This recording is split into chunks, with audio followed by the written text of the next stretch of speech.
Hey everyone, thanks so much for coming to our little talk about learning outcomes and engagement in online learning environments. We're so glad that you could make it.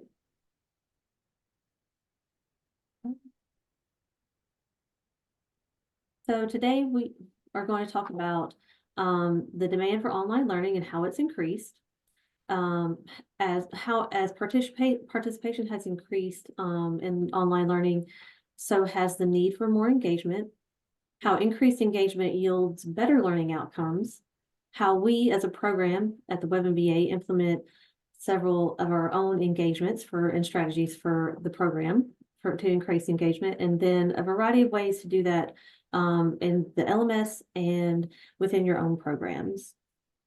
So let us introduce ourselves. Hi, Angela. Oh, sorry. I'm Angela Huggins. I am the managing director of the Web MBA program. And I'm Amy Lavender. I'm the assistant director of the Web MBA program. So as we've all seen, the pandemic really did change the way we all learn and the way we educate others. We had a huge spike and an increase in demand for online learning options.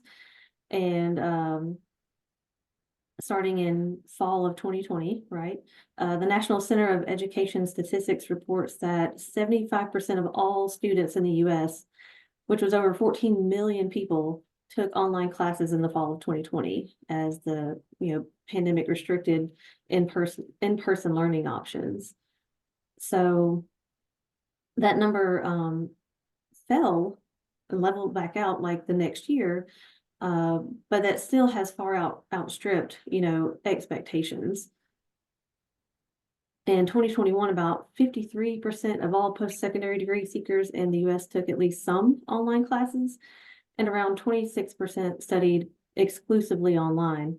And those numbers have pretty much remained over half ever since, even though we don't have final definitive numbers for the past few years.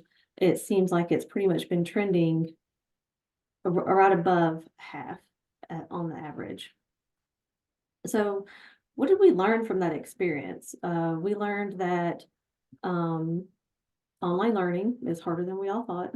We thought it was going to be easy, and this is just going to be a cut and paste kind of shift to a virtual format. But we learned that also engagement is really important. It's a key performance indicator in how well our students are going to do in a class. And studies have shown that even though we had this huge spike in demand and attendance, and we still have a higher than normal, historically normal participation and demand in online classes, there's still a lot of hesitancy around online enrollment. According to an Inside Higher Education study, they found that although the demand for hybrid learning is on the rise, that many students are still hesitant to enroll in fully remote programs. Globally, students cited 3 top reasons. They're afraid of becoming more distracted by studying online. They're worried they'll get bored if the learning experience isn't motivating. And they're concerned about their lack of discipline to complete an online program, because it is different than going to an in-person course every day or a certain number of times a week on a regular schedule. And these may just be perceptions, but it shows that there's a large portion of students and potential students who either haven't had an engaging learning experience, or they think that they're just not going to because they've heard negative things from other people. So you may say, well, why does that matter? Why is this important? The bottom line is, when students are more engaged, they perform better. They have higher learning outcomes, which means better grades, better course completion, better graduation rates. They recommend the program to more of their friends, and then we get higher enrollments, right? So also, though, a Jane Online study found that learner engagement, being more engaged in the virtual learning environment, helps boost students' motivation, and it improves, learner satisfaction and reduces feelings of loneliness and isolation. And that's a real obstacle for us. We don't want students to feel disconnected from their classmates or their professors. We want them to feel a part of it, right? So that good learning experience will foster a stronger sense of connection and community with the students, not only their classmates, but also their university. So how do we do that? How do we make our courses and our programs more engaging? So Angela's going to talk a bit about what we do at the Web MBA to try to foster that sense of connection right out the gate. Yeah, thanks, Amy. So we are an online program. The Web MBA program has been around 25 years, and we have always been a completely online program. Our program is offered by 7 of the state universities here in Georgia, and all our students take their 10 courses online over 5 consecutive semesters, 2 classes a semester, and graduate from whichever university they were accepted from and are attending through the Web MBA. We offer all our classes through Brightspace, and we have faculty and students from all 7 universities across those courses, whether as faculty or as students. Some mix, some students have faculty from all 7 universities, and that is our goal. So you get more variety in the types of faculty and experiences you have in an online program. So one of the things we do, though, is we require an in-person orientation before students start our program. We allow students to start our program in spring or fall semester, but they must continue for 5 consecutive semesters. So one of the things we found is that the in-person orientation is needed to help them feel more connected with the program, with their universities, and with their teammates in their time with us. And we use teaming as one of the core competencies. And we use different algorithms, such as surveys and DISC assessments and other questions we ask. And then we use these algorithms to form teams for each university, each cohort that starts the program. And this allows the students to build connections with their teammates and professors and university staff once they get to orientation. But we actually start before that in the LMS. We ask teams to do some work ahead of time before we place them in teams, and then again after we place them in teams. And they start working within the LMS, some over email or video calls, before they even show up at orientation, to start building those relationships. And what this does is it gives the program a tangible feel. It legitimizes the program where you have faces attached to names. It creates meaningful conversations with faculty and students and their program directors. Allows for more networking opportunities, not just with their teammates, but with other faculty and students and staff that are at these orientations. And then it further allows the students to ask questions face to face. At our orientation, we talk to them a little bit about what teaming is, how it is used throughout the program, where some courses may require more teamwork than others, leaning on your teammates, building a relationship, creating contracts that allow you to succeed as a team. And then they also meet several faculty members, their deans of their universities, their program directors at their universities.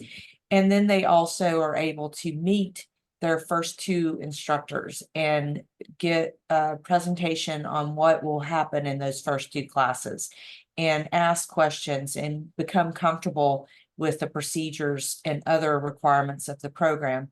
But it's all face to face, and it builds that connection because you're sitting across the table from the people you're going to be working with for the next almost 2 years. And you need to feel like that is a relationship you've developed. And our studies have shown that this in-person orientation allows for more student success and does seem to be a very important part of the program for our students. We ask for feedback after the fact, and many come in wondering why we do the in-person orientation. And I would say 99% of them leave saying, oh, I get it now. And we're thankful that we got a chance to do this. You have Yeah. anything to add to that, Amy? Yeah, we do get a lot of pushback about that. Well, not like a lot, but we do have several questions as students are enrolling and getting admitted and things like that. And they are told, yeah, there's an in-person orientation for that. And we do get a few, well, why? And we do know the value of it, and we see the value of it, and we see them feel better after, at the end of it, and we know that it has value. But we decided to start alleviating a little bit of those concerns early on, and we created a video with some like candid video shots at one of our orientations, just to kind of give them a visual to say, okay, this is what I'm going to orientation for. And so we give that to our directors, and as they are communicating with students about the program, they can send them this video and say, yes, you do have to come to orientation. Here's a fun video. This is what you're going to get to experience there.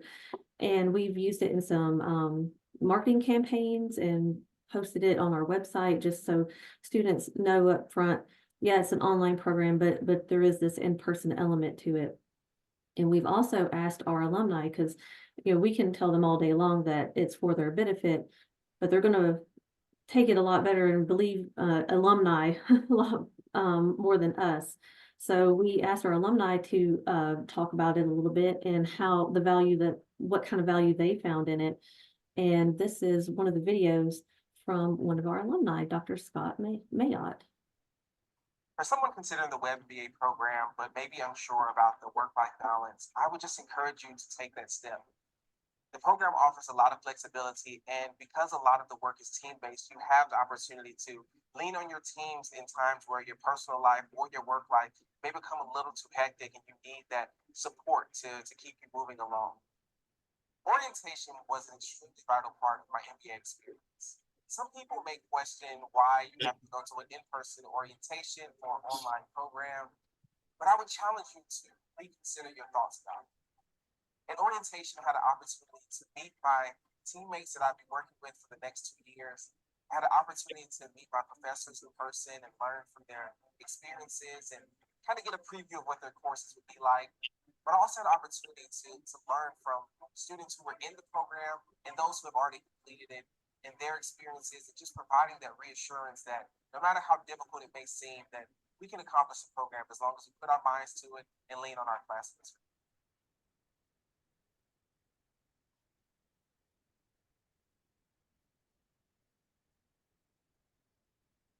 And as Scott said, he found a lot of value in it, and we share this video out with students, and we have it on like our LinkedIn page and things like that. And he also talks, about teaming, and we kind of try to tell students, well, look, you've got a built-in study group, because they don't always understand why we're doing this as a team. But as Angela pointed out, it is one of our core competencies, and luckily teaming actually ticks a lot of the boxes for engagement, for having a more engaged student body, because they do have that built-in group of people that they're talking with on a regular basis, and they can bounce ideas off of, and they can communicate with on a regular basis about assignments and things like that, and in fact have a built-in study group if they so wish. And one of the other things I would add there, Amy, is that one of the things we also do at orientation is we bring back a panel of current students or alumni from the program, and they can candidly answer questions that students may have. We tell them what we think the timelines are, and what the studying is like, and what the life work balance is, but it comes across more valid from a team of their peers that are actually going through or have gone through the program themselves. Absolutely. And we do encourage them at orientation to stay in touch with their team. Of course, they need to complete some assignments, but not all. And we recommend at least once a week a virtual meeting Typically, we recommend at least once a week to stay in touch, but most of the team meetings will then end up forming around what is required of the class or what they may be studying or other items. And all that is typically, and we encourage them to build that into their team contracts. How often are you going to meet? Where are you going to meet? How do you stay in touch when you're not meeting? Is there a separate chat function or those types of things? So while students may meet only once a week, they may talk more often with their teams based on what communication setup they have done. So, so those are the things that, Angela and I have the most influence over, and those are the processes that we have in place that affect all of our students at the program level. Of course, we want to continue to foster that sense of engagement and belonging in our program. And so we're currently planning our first ever signature event with all of our current students and alumni, and give them the opportunity to socialize face to face and, expand their network a little bit. But there's other ways to. We also have, sorry to interrupt, but we also have a bunch of faculty that will come to that, including retired faculty and retired deans. So not only will students get to meet with each other and network and make more connections within the program, they also get to rehash things with their favorite faculty and tell them what they're up to and tell us what they're up to, which then further helps us build our engagement down the line if we know how people are using their new degrees and what they like and don't like about what's happening with their careers. So all of the in-person event benefits can really influence what we do in the future. Absolutely. Because that's a difficult thing to kind of keep up with your alumni after they graduate. It's really easy to keep in touch with them when they're students, but once they graduate, you're trying to find ways to reach out to them, and that's always a special challenge, just to keep up with what they're where they're at in life, right? So one of the things that we encourage our faculty to do, and several of them do this, is host live virtual office hours, right, Angela? Yes, and what I should add that our entire program is asynchronous. So there are no required class times. There are no required you have to be in class this time. So a lot of the professors will host live virtual office hours, or even a live presentation or a live discussion. They aren't required, and obviously everything is recorded and posted within the LMS, but faculty use this as a way to stay engaged with their students and allow them to get more of the face-to-face feel. As we're moving more toward engagement, one thing I will mention is that the LMS Brightspace does have many third-party programs that allow for more interaction and more engagement. So while there are some features built into Brightspace that we use, we also are using third-party programs to set up video discussions or video grading or feedback for presentations or feedback for assignments. And they're able to do all these things through the LMS and in an asynchronous or live manner, depending on what they choose to do. What we found is that these video discussions or these live sessions do help with engagement, do make the students feel like they're more part of a old-fashioned live classroom, but still able to do everything online. Yeah, absolutely. They feel more connected, and like they've at least gotten to know their faculty member and hopefully some of their classmates as well outside of their team a little bit better, and it feels more like a normal environment for them. Some other recommendations that we have are, everybody's program is different. Everybody's course is different. We are 100% online, but of course not everybody has to be doing a hybrid style class with one or two in person or just virtual live sessions.